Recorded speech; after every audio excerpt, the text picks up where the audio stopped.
podcast that finishes your workday in a very Red Raider way. This is the Tech Talk Podcast from Double T 97.3, presented by Cantex Roofing and Construction.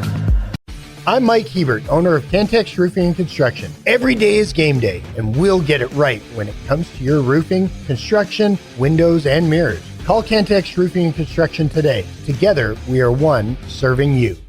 Happy Thursday to you. It is Tech Talk. You're on Double T 97.3, DoubleTSportsNetwork.com, and the Double T 97.3 mobile app, brought to you by our friends at Happy State Bank. I'm Clint Scott. He's Dr. Mike Gustafson. Back at home base is Brendan Riker taking care of us. And I say back at home base because we are live on location today at Mercedes-Benz of Lubbock. They will hook you up over here. We're going to tell you all about them as we go along with the show if you would like to find out any more information. And if you just happen to be coming by or want to come by, well, we have some Mercedes-Benz of Lubbock gear to give away. Some cups, a hat, all of that is first come, first serve. And we can get you hooked up with that. It is Tech Talk going for 3 hours today here on Double T 97.3. We'll break down plenty of the Red Raiders game against Utah. And Gus, it's just another day closer. And dare I say, I think this will turn into the game, as of right now, that the Red Raider fan base wants to win the most, at least what I've seen from active vocal people on the chat line and Twitter and everything like that. A lot of build-up, a lot of social media venom, and I would probably say that is as predicted, right? Yeah, I think so. And also just happens to have turned into one of the most important games throughout the entire Big 12 Conference. And that's a good thing because you're one of those opponents. You're one of the teams involved. Yeah, it's good to be in that. Now it's just a matter of, we're less than 48 hours away from going in there and finding out what this whole thing is all about. Rice-Eccles Stadium. Yeah. Us, our defense, their operation. Dan has been anointed. See what he's all about. Yeah, the whole thing. I've really enjoyed, of course, whenever you are part of Big Noon Kickoff, a lot of people are going to be talking about your game just naturally. Like they picked that game for a reason. And I've really enjoyed the national media coverage. There's been some annoying things you can tell on some of it, like, hey, this is the first time they're really caring about either roster. When you have, it's just a PSA. It's not Coy Eakin. Like that sort of stuff. Sure. But like still enjoying the coverage and properly. Yeah, 100%. Yeah, go command the moment, Coy. They'll learn. How to get your name pronounced right. Yeah, but like Pro Football Focus, this is Choice and I were talking about this earlier. They had I don't know if it was a segment or if that was like the whole thing, but they had a good 10 minutes on the matchup. And for one of the guys, Utah was his Big 12 champ coming into the season. The other guy, Texas Tech, was his Big 12 champ coming into the season. We've already talked about how much that grading system loves both of these teams, especially their offensive line and your defensive line. But something, like you said there, that just made me think of this, again, Devin Dampier being anointed. One of the things that was like, hey, the guy that picked Utah I'm picking Utah because from what we've seen, I just trust Devin Dampier more than Baron Morton. It's like, well, what have you seen from their the 5-7 history? last year? Was that such an elevation of New Mexico? Like, hey, they're really a 2-10 team, but Dampier elevated them to a 5-7. Right. I know they did get a win over Washington State, and he did some good things there, but it's like, man, highlight. There's got to be some highlight reel aspect to that, right? And I think there is, because he's an exciting player. Anytime you have the dual threat and the creativity that Dampier does have inside of him, it's fun to watch and it's alluring. But, man, Baron Morton just seems like, I know you can do the opponent just seems to be playing on a different level. We're going to play a quote off of the Jim Rome show a little bit later here on Tech Talk, where Coach McGuire is talking about the chip that's on Baron Morton's shoulder. And I think that Baron Morton with the chip on his shoulder, it's like, hey, ignore the outside noise. And I was like, I've always been like, well, don't completely ignore it. No. use it when it works. And I think for Baron Morton, I mean, just from the start of the season, feels like he has been overlooked in the Big 12. Yep, agree. And, the best way to fix that is to go out and play well. I mean, there's no, ultimately that judgment. Ultimately, I mean, when we think about Graham Harrell, we're not thinking about how we thought of him headed into the 07 season or 08. It's, hey, in the end, 11-1 team, win over Texas, that kind of stuff. It's kind of, it's all of that is teed up for Barron right now. Mm-hmm. And not that it has to be 12-0 for us to think he's any good, but because he played through injuries and has really exhibited some toughness over the first couple of years of his time as a key contributor. But this is it's teed up. I mean, it's teed up for him, and this is the going and doing this thing on the road in a hostile crowd. If we want to pick a spot for Harrell's career, you go, him going to A&M and shutting them up. Right? Yeah, well, that's exactly. I've started to think about this as it's a huge game for your season and for the conference, but for some of these guys, this could be, if things go right, and I think Baron Morton is the front runner here because he's your signal caller, he's your quarterback. I think this could be a legacy game like that. I agree. Like if you go in. And then following that, if you do go in and beat Utah, then you have to do the rest of the work and make sure you are one of the best Tech teams here ever, right? Like that's the goal of this roster, to be in that conversation, if not, put a firm flag down like, hey, we were the best roster ever. It's a tall task, but still, just to be in that conversation. One, big opportunity to make a statement with Utah. But then you have to take care of business on the other side, too, and that is looking around the corner. So first step, go have a good day in Salt Lake City. Yeah, big time. And, I'm fascinated by this. Is this going to be a game played in the teens, the 20s, the 30s? Hopefully we're a 30. If we can't win with 30 points on our side, I'd feel really, really good if your score starts anywhere with a 3 in there. I totally agree.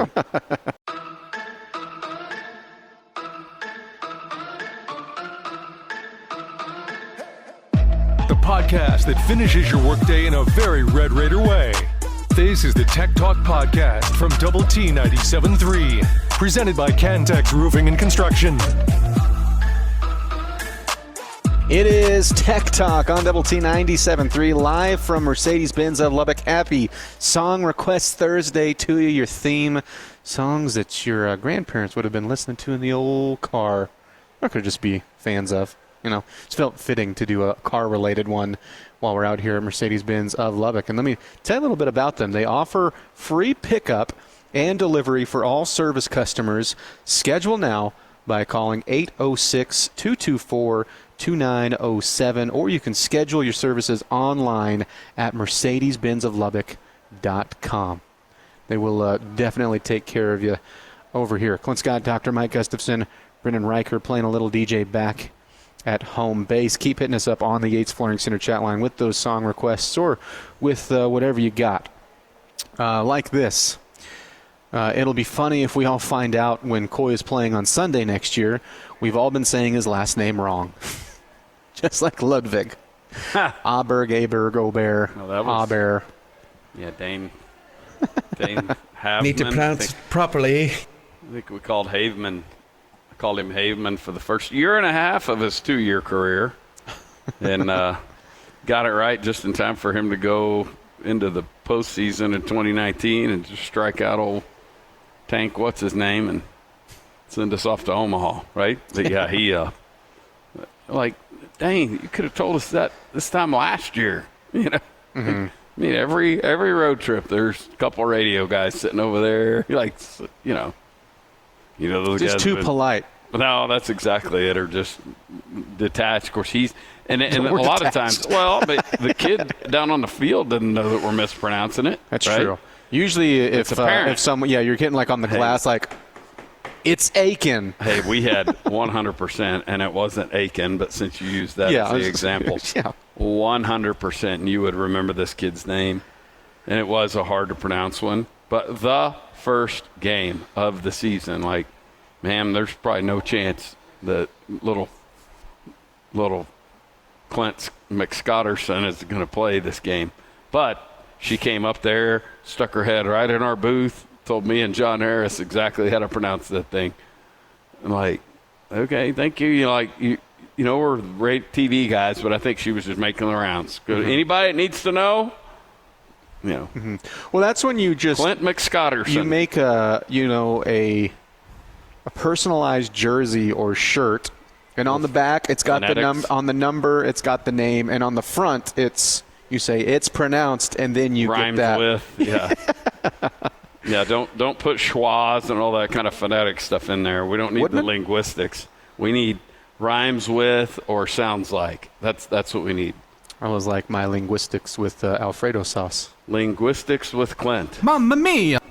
On 97.3. Speaking of Coy Eakin, Gus, yesterday, I think it was yesterday, maybe it was the day before, we talked about kind of Coach McGuire had given his non-conference MVPs. We kind of threw out some, and one that I wanted to get to was Coy Eakin, because I think somehow he's had quietly your best start from any of the receivers. Now, they've all been good. No one from your starting lineup has been bad. Everybody's produced.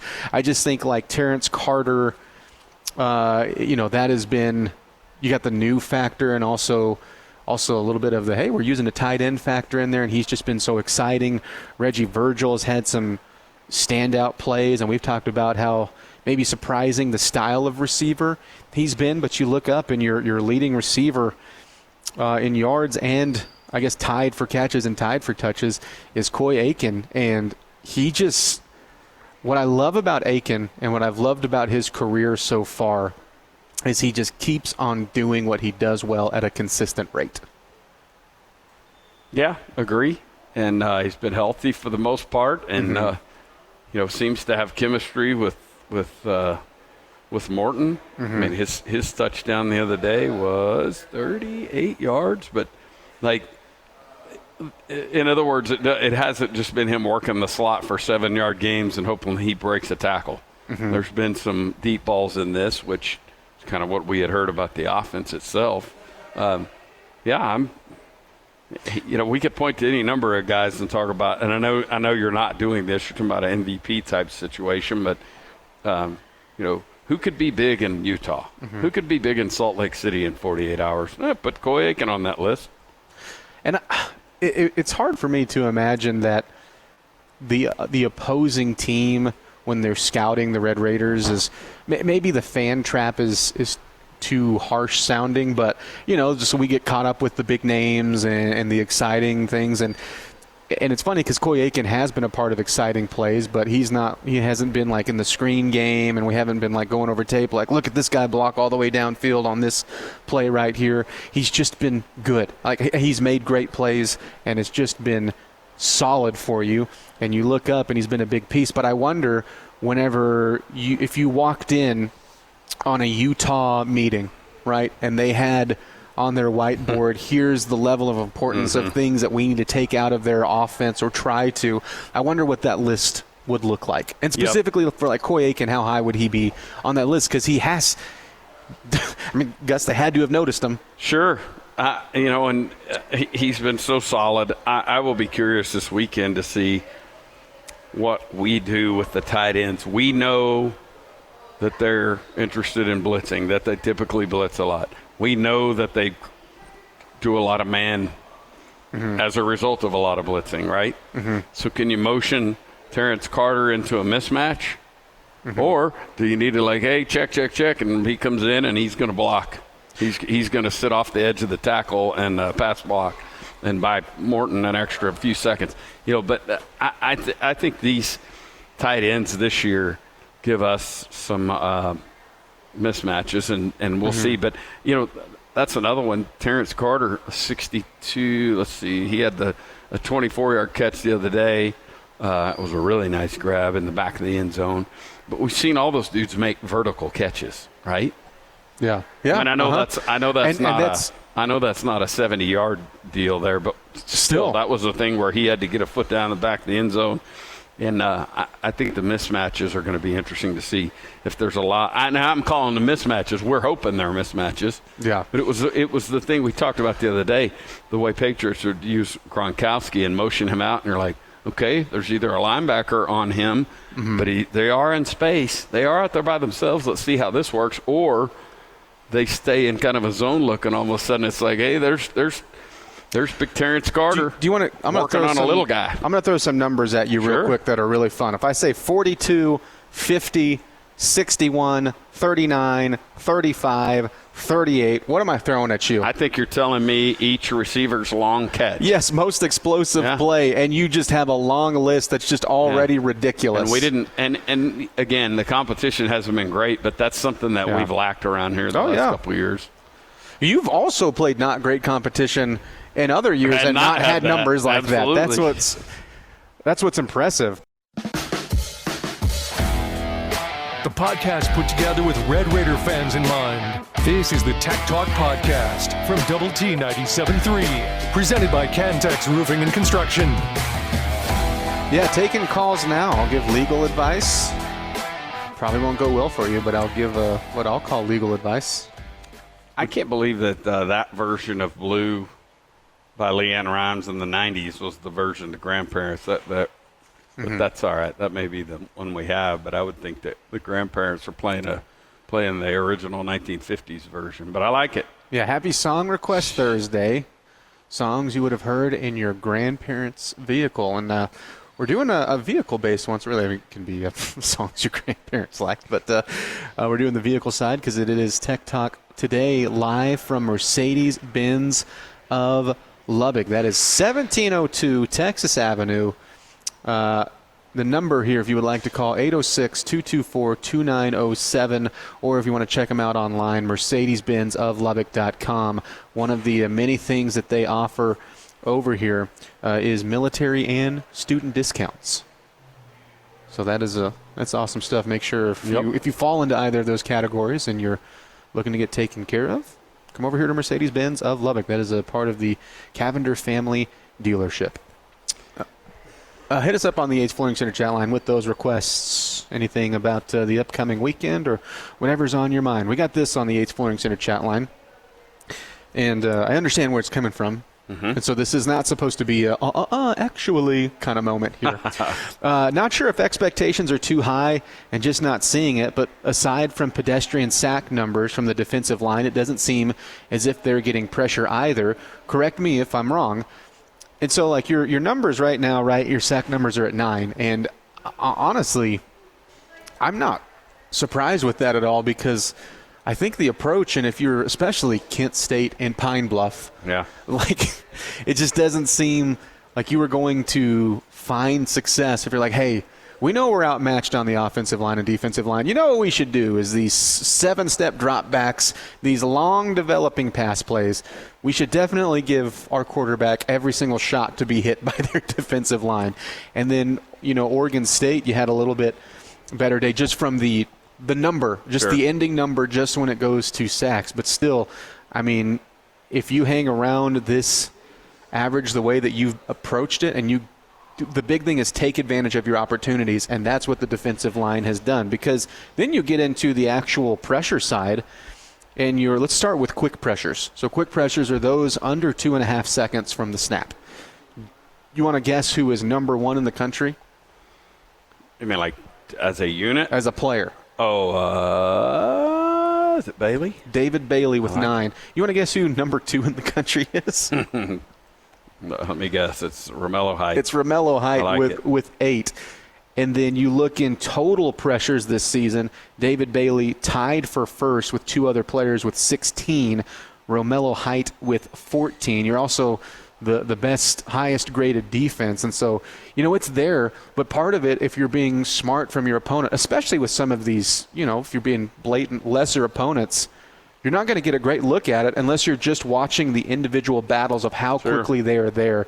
And, man, they've had a couple of plays where if you focus in on them and them being just, those individual players like Romello Hyder, David Bailey, there might as well not have been an offensive tackle out there. I mean, it has been really, really impressive with what they've done.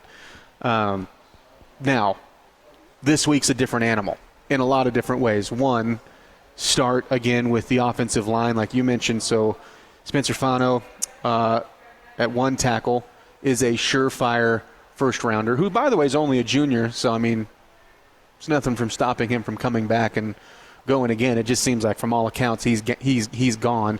On the other side, you have Caleb Lomu, who is a redshirt sophomore who has 2 years of eligibility, another guy with first-round grades. And then interior, you have your right guard, who is getting third-round grades, and then your center and your left guard are both like top 50 in their position, and it wouldn't be overly surprising, at least the way that they are being scouted, that all 5 of those guys make an NFL roster next year. Isn't that crazy? Yeah. And I say that because your defensive line has so many good grades and is being scouted by the NFL, and there's a reason why you're going to have a bunch of NFL scouts at this game in Salt Lake City for that matchup alone, which very well could be, we've said it all week, I mean, it could be the best position group on position group battle you will not only see in the Big 12, but I mean, it could be top 5, top 10 in the country. And that's how highly that they're viewed, and it's because of the talent that's there. So, yep. I mean, if you have a good day with just that unit, that could go a long way towards a big win in Utah. Obviously, the second step is, just because you're winning those battles again, then you actually have to bring Dampier down or force him into a bad play. Yeah, and that's the ultimate prize, I guess, is the sack, or maybe even the strip sack would probably be the ultimate prize. And so it's important to look at that number, and we see it as sort of a barometer of the number of times you're getting back there. Is the more times you're back there, it's like goals in soccer, right? The more you can get on the net, more likely you are to score. But that the other side of this weekend is that group. Maybe they'd come out of there with no sacks, but how close is Utah to getting to their average of 290 yards rushing? Mm-hmm. I mean, can some of that be curtailed? Can a lot of that be curtailed? Can that be cut in half, Clint? Because that I think is Utah's bread and butter. If that can't get stopped, then it's going to be a long day. Well, and I think offensively, I mean, plain and simply, you have got to find a way, if you're getting stops to put pressure back on their offense to keep up with you, right? Like, I can't imagine it's going to be anywhere near as explosive as the offense has been. But, I mean, as long as you are still finding some explosive plays, and more importantly, if you are still finding ways to put points on the board, otherwise, I think Utah is more than comfortable with, even if you are stopping the run, right? But on the other side, you're not scoring anything. They can just keep plugging away with that. And I think both sides, the complementary football we always talk about, if you can find a way to get a lead, I think the last thing that Utah wants to do is say, hey, we've got to, come from behind. We've got to speed up our offense. And the one thing we haven't seen Utah have to do is Devin Dampier win a game with his arm yet. And that's where I wonder if that erratic Dampier is still in him. Be great to if you give me one thing this weekend, I would talk about time for Barron. If we can survive their blitzing and deal with that, get some guys singled up, this may be the year where we have the personnel to really flourish. It is Tech Talk live from Mercedes-Benz of Lubbock. More next on Double T 97.3.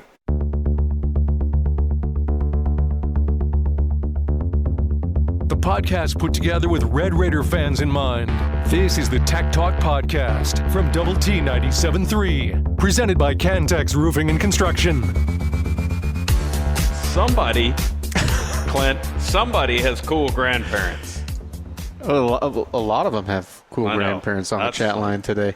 I wasn't laughing, by the way, at the song. If you were watching on Fox 34 News Now, YouTube, or Facebook, where we stream live every day, this is now the second time we've seen the Charleston from Dr. Gustafson. I give it about once every year or so? I mean, I guess if you average it out.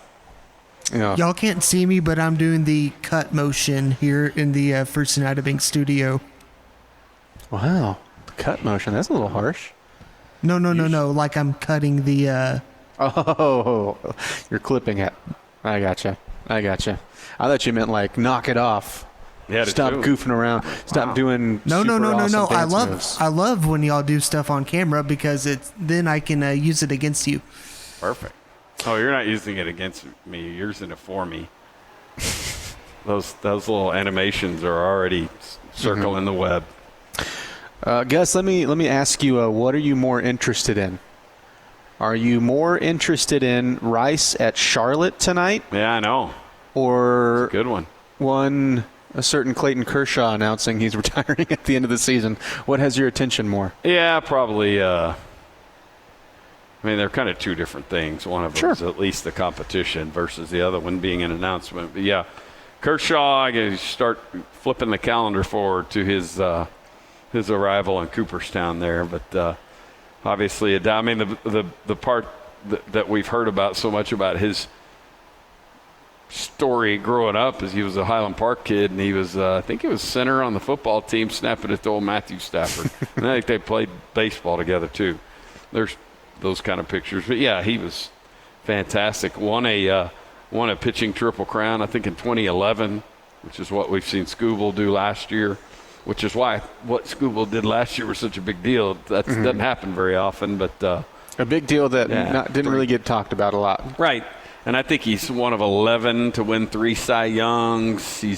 It's a short list of guys that have won MVP and Cy Young. I mean, this is a Hall of Fame career, and he's and I think a really good guy. I mean, you see the charitable stuff that he does that involves going overseas and starting schools and, man of faith, etc. So he's a guy we can root for. And it's kind of funny, and you'll hear it on this station. I was telling you this off the air, but Coach Ash will talk about his son Taylor Ashby, who played outfield, ran around the outfield for Tech back in the late aughts, I guess. But he had a bunch of his buddies who had gone to Highland Park, like just college friends and different things that grew up with them. Like, yeah, he's a great guy.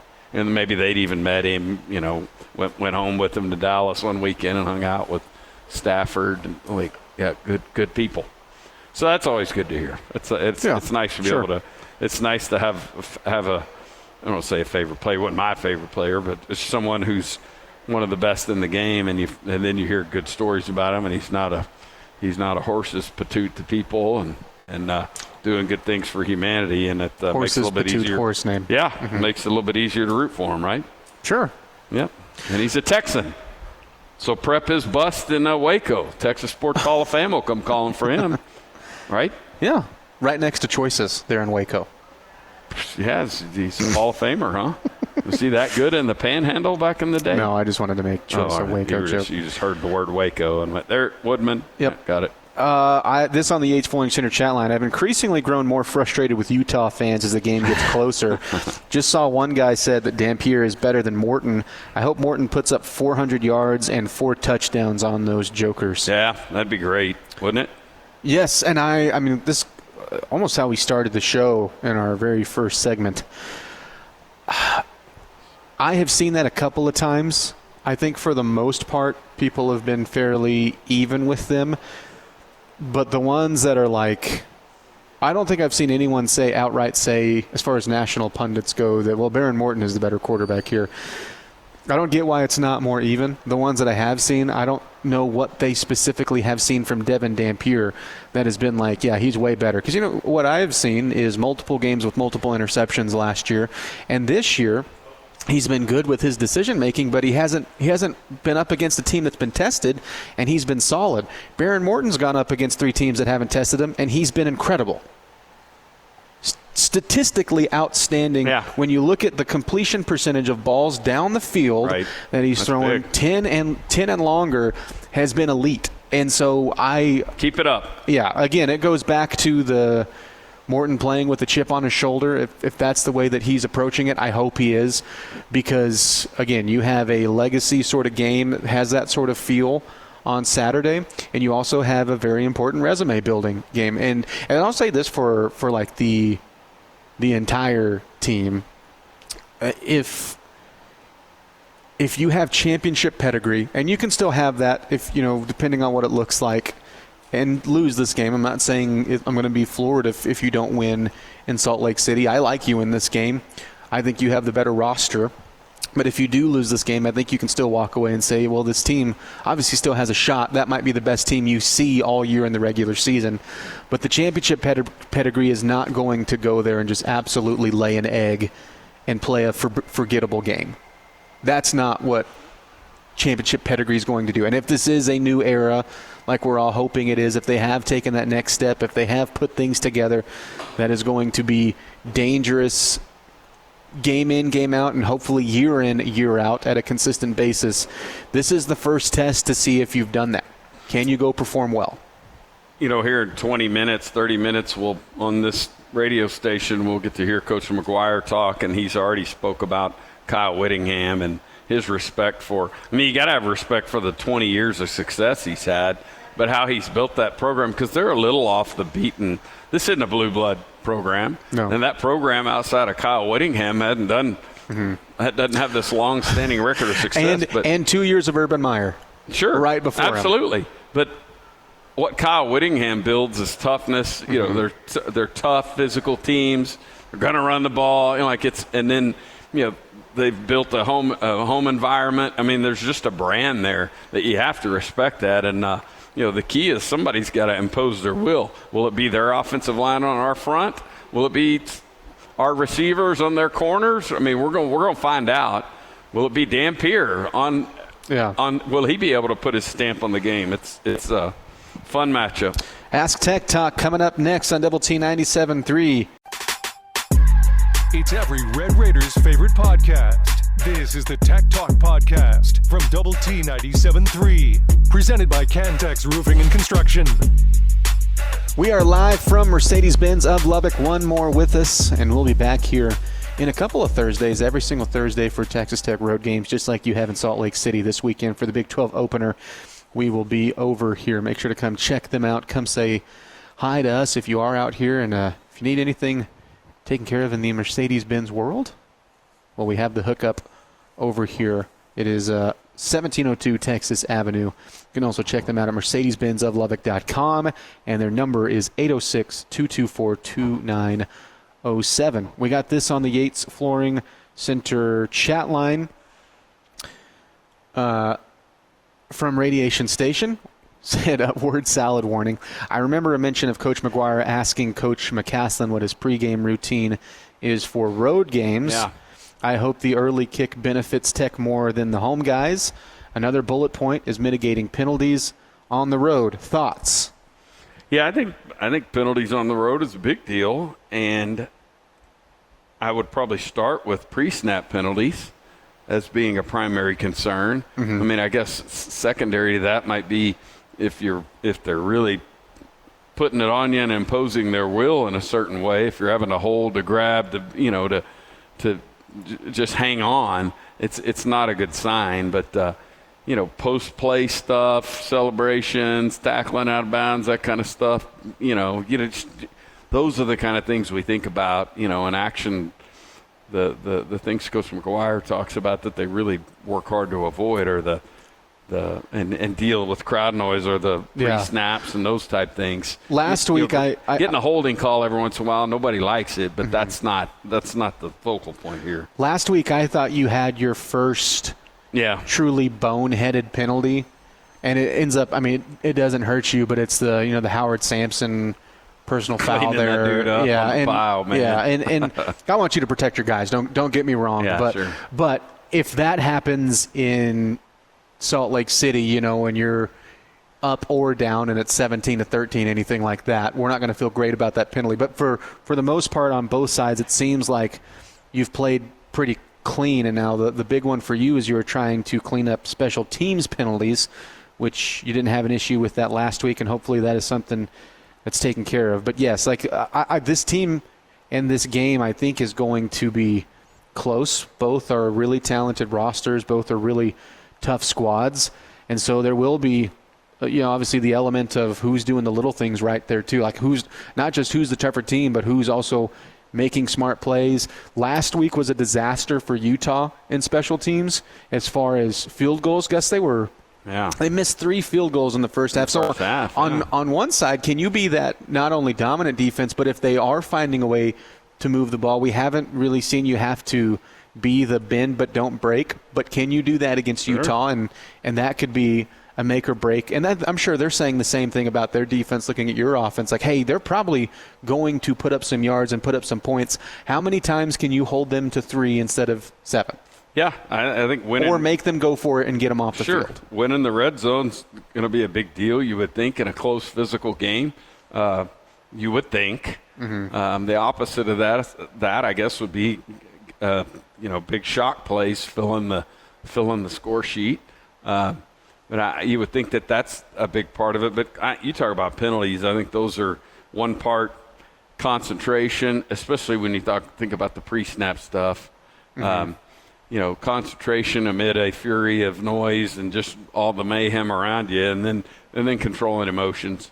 Just which is probably the post penalty mm-hmm. stuff. The Sampson cleaning a guy up, or giving somebody doing something stupid, getting involved with the crowd, that kind of stuff, and just staying in control. It's the what's next idea, mm-hmm. right? Can't get frustrated with stuff. Move on, clean it up, keep playing. I mean, these guys will have to be to a certain extent sort of robotic in the way they approach the crowd and just the game. But that's poise. That's mm-hmm. what veterans need to have, right? And a bunch of these guys are older dudes. They haven't all played together here at Tech, but a bunch of these guys, we didn't go out and get a bunch of high upside freshmen. A lot of these portal guys that are on the field in these big moments have been in college football for 2 or 3 years. Mm-hmm. And you hope for poise and the ability to go control themselves in moments like this and environments like this. Shout out to Scott on the chat line, and he said to say hello to Ashley, who is a first-time viewer. Love it. Here on Fox 34 Hello, News Now, Ashley. YouTube and Facebook. Ashley, hello, and thank you for joining us. Ashley, assuming you're a lady, a young woman. He said his daughter.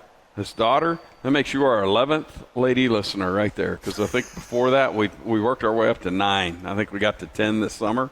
So you're number 11. Thank you for listening. The Gus count continues. Yes. I saw Whittingham enter the stadium on a Harley one time. It seemed to fit his persona. I've been a fan ever since, just not this week. Okay, so I've thought about this week because I want to win this game more than anyone on the schedule. Right. I have the same disdain right now for their fan base that has been flying around with the Tech fandom that we've seen on our chat line, that we've seen on Twitter. But if I just looked at at Whittingham and how they built this team and what team is, there's a lot to like. Absolutely. Like, it's a lot of football that I like to watch. Yeah, I'm not filled with venom when I talk about him. It's nothing but respect. The Chris Beard perspective. Well, yeah, nobody respects him more than Dr. Mike Gustafson. Hall of Fame coach, which he is. Kyle Whittingham absolutely is. And I think Whittingham was Urban Meyer's defensive coordinator. Am I right about that? Yeah, so Whittingham has been at Utah since 1994. It has Frank Beamer vibes. It gives me Frank Beamer vibes. Which is funny because kind of a lifer who won. Do you remember there. Where he played? I don't know why I think this is funny. Whittingham? Yeah. Like what position or where? No, what school? Because it wasn't Utah. There's your hint. I don't know. He played at BYU. So it is funny that he's like Mr. Utah. Yeah. He's been there since 19. He is Mr. State of Utah. Yeah, sure. How about that? But he is like he is the Utes. He embodies them. He's been there forever, and as much success they had in 2 seasons under Urban Meyer, that's not who kind of embodies what Utah has turned into, because it's been the guy that has been there as the second longest tenured coach in college football. Right? It's like Kirk Ferentz is Iowa. Mike Gundy is Oklahoma State. Kyle Whittingham is Utah. He also reminds me of the old respected guys at the guy that was at Fresno State for a long time that did such a good job, coached the Carr brothers, among many others. But just always sound, always tough. Just a really nice program there. And then the guy who retired at Wyoming after they played us. Yeah. But that guy, Craig Bowl. Yes, Bowl was, just a respected guy in the industry, had been there a long time, knew what they had, built an identity. And, Whittingham's done a good job at that. And he's coming off of one of the very few losing seasons he's had in his tenure. And they feel like they've addressed that most notably at quarterback. Yeah. Jordan had this. He shared one of the graphics, which was something I had saved away. And this is goes back into PFF College loving Texas Tech, because if you look at their individual grades, Romello Height, the second highest edge rusher, David Bailey, the 8th highest rated edge rusher, Skylar Gill-Howard, the highest rated defensive tackle, Lee Hunter, the 10th highest. Just keep going on that defensive line. And he said, wow, game will be won in the trenches, and I like our odds. Yeah, I agree. I mean, that appears to be the strength of this program or this team. And and Utah's on a team that you have a lot of strengths. Yes, and Utah's banking on their O-line, and this is the irresistible force versus the movable object. Clint. Versus the uncrustable sandwich. A third opponent has stepped in. Oh, sorry, it's supper time. It's Clint's hungry. Shocker. Yeah, whatever. This has been Tech Talk on Double T 97.3. We've been live from Mercedes-Benz of Lubbock. We'll be here again in a couple of Thursdays the week of the Houston game. Until then, enjoy Red Raider football with Joey McGuire, and we will see you tomorrow. This has been the Tech Talk Podcast, presented by Cantex Roofing and Construction. Check out our library of Double T 97.3 podcasts at doublet97.3.com.